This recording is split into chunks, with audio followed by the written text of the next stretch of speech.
Hello दोस्तों। चित्रकेतु एक प्रतापी राजा राज करते थे।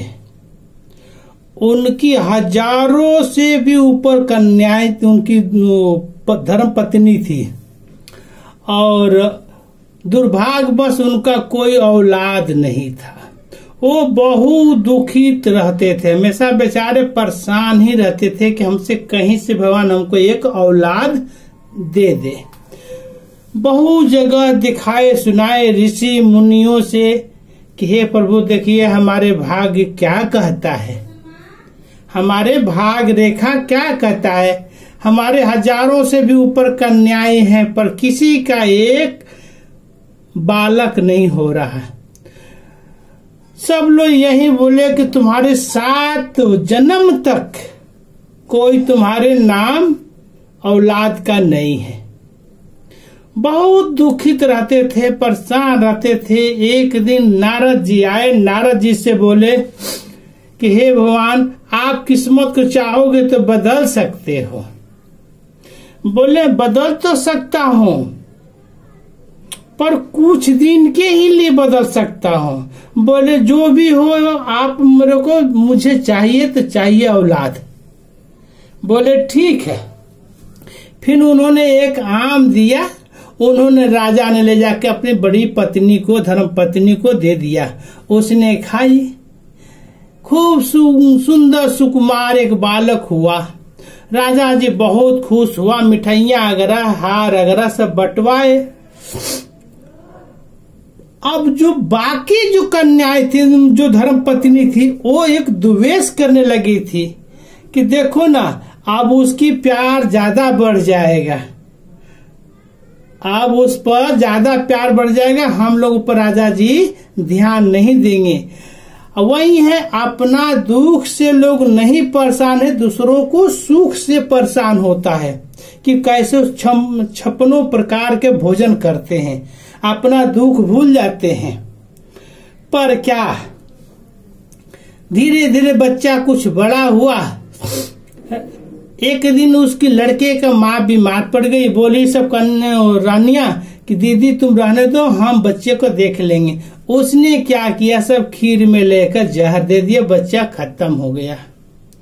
राजा जी परेशान रोना धोना चालू।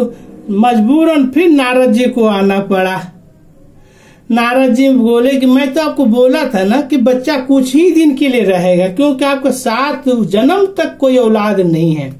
मैंने आपको तड़प नहीं देखा गया, मैंने एक आपको बच्चा दे दिया हूं पर कुछ ही दिन के लिए बोला था आपको, फिर भी आप रो रहे हैं। करे नहीं हमको चाहिए ना तो हम आत्महत्या कर लेंगे। बोले देखो जीवात्मा से आपको बात करा दूंगा पर जीवित नहीं करूंगा। बोले जैसा भी हो हमें एक बार बात करा दो बच्चे से। बच्चा को बुलाया गया और बच्चा बोला क्या रो रहे हो, तुम मेरे पास कितनी बार जन्म लिए हो, अब मैं तुम्हारे पास कई बार जन्म लिए हैं और तुम मार रहे हो दोहरिया रोते जा रहे हो। आप देख लीजिए, मान लीजिए हम ट्रेन में बैठ रहे हैं, ट्रेन का तो सफर जहां तक है वहां तक जाएगी। हम अभी हमारा कहीं ठिकाना आ जाएगा, हम उतर जाएंगे, उस सीट पर कोई और बैठेगा, आप बैठ गए, आपका ठिकाना आ जाएगा, आप उतर जाओगे, कोई और आएगा, ट्रेन तो चलता ही जाएगा। वैसे ही आत्मा है, ये आत्मा छोड़ेगा दूसरे में जाएगा, वो आएगा जाएगा, यही क्रम लगा रहता है। वही समझा रहा बालक पर ये समझने का नाम नहीं ले रहे। कह देखो हम गोदावरी नदी के किनारे तट पे बैठ के मैं एक ब्राह्मण था, तपस्या में लीन रहता था। हमने किसी से आटा लिया और एक उपला लिया, उसी पर हमने लिट्टी और चोखा भरता बनाया। किस्मत का खेल देखिए, उस उपला में हजारों से ऊपर चिटियां थी। वो चिटियां हमारे कारण वो मर गई। वही चिटियां अब रानी जो आई है यही बनकर आई है, हमसे बदला ली है, वही हमको जहर दी है। तो हम आपके लिए कुछ दिन के ही लिए ही आया, और अच्छा हुआ कि सारे रनिया एक ही बार हमको मिलकर सब जहर दे दी, नहीं तो बार जन्म लेना पड़ता मुझे।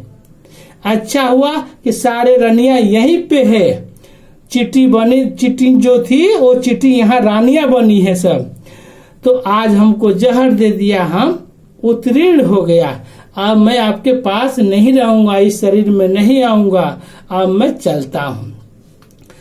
तो कर्म यही है, जो कर्म है वो तो भोगना ही पड़ता है, लाख चतुराई कर लो, है कि नहीं। तो ये है चित्र के केतु की कथा। आपको कैसा लगा आप सो बताइएगा, ठीक है। तब तक के लिए बाय बाय बाय बाय।